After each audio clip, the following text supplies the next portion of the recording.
Yeah, first of all, Shat Shat Naman to Swamiji, I'll say rather. I'm very worried now. The question is going to be very tricky. I'm getting nervous now. How do we inculcate that culture? First of all, never ever address me as Swami or anything. I'm really nervous and my answers will fly out. I won't have no more answers then. So leave me alone. I'm fine as I am. And the way we mentioned Asta, just a communicator, and I think that's the best way. He's very modest about it. No, I mean it. The reason is this. The moment I take on the role of being anything more than a communicator, I become an obstruction to myself and to everybody else. So I'm not doing it out of modesty, I'm doing it because I was out of necessity. It has to be communicator. And I'm not communicating something that is coming out of me, thankfully. All garbage will come out. I'm communicating things coming from great masters. And that is why it is catching the attention. Hopefully it will continue to attract a lot of people. First of all, this idea of where are we heading for, where are we going now, and how do we in a way bring back the youth. This is a sad situation. You see, in modern India, the youth, you see what we have done is this is a horrible thing to suggest. We had a marvelous opportunity when we were interacting with other community, other society, other civilization, of adopting the best of theirs, mixing it with the best of ours and integrate and produce a much better civilization. This is how evolution takes place. This is the story of evolution. Whenever different species meet and somehow they intermingle, they take the best from both and produce a new species which is superior to the best, the previous two. That's how we have become so complex. From a little bacteria, look, we become this because of this evolutionary trait that we possess. Taking the best from others and incorporating within our system, integrating within our own system and becoming more advanced. This is how civilization, this is how English civilization proceeded.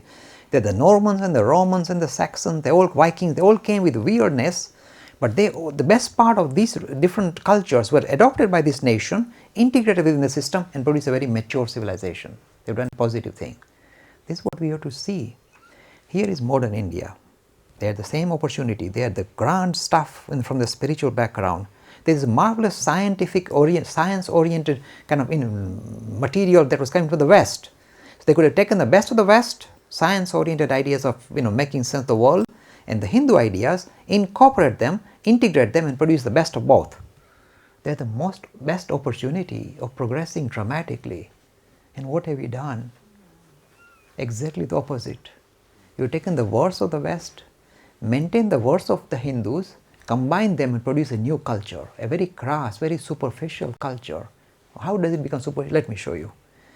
We hang on to just the superficial past part of Hinduism, is just carrying on traditional thing, crack coconut, do this jano in the morning, wedding now. We just without real, how does it happen? Because you don't think for yourself, you're just doing things mechanically, they lost all their meaning and you still want to hang on to them and make sure, oh yes, you must do it, otherwise, oh, dangerous, you must do it, we've been doing it.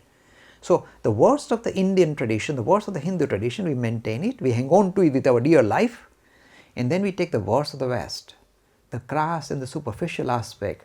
So from Hollywood we turn into Bollywood, and we again adopt it, incorporate within our society and make a big fuss about it. So now you can have this mechanical, meaningless ritual of wedding, including the mechanical, meaningless, crass Bollywood culture, mix it together, wedding, here we go, religion. See, we've done that. Taken the worst of both the situation, both civilization, and produce a very superficial civilization, crass civilization. And we will pay a price. How does the price pay? How do we see this? Have you noticed how quickly the Hindu values that we hung on to for thousands of years are now thrown out of the window, thrown out? The idea of paying respect to elders, your parents, your teachers, the idea of disciplined lifestyle, the idea of being kind of very balanced regarding how we live and live with others, all these marvelous ideas are the stuff that I talk in Sanskrit, things like Vinay, Vivek, Namrata, all this lovely stuff, we threw them out of the window. Modern, what modern? The best thing you had, you're thrown out of the window now. You've got nothing left now.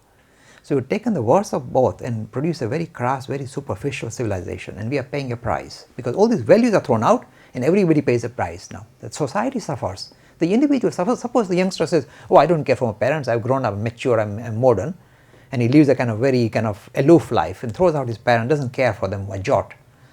What will happen? When he gets his children are watching him. They say, okay, we do the same to you. So they'll do it with interest. They'll do it even more.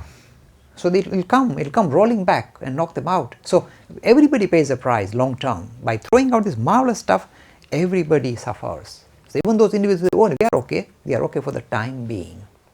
Yes, things will catch up with you as well. And you pay the same price, you pay it with interest more. Please wake up.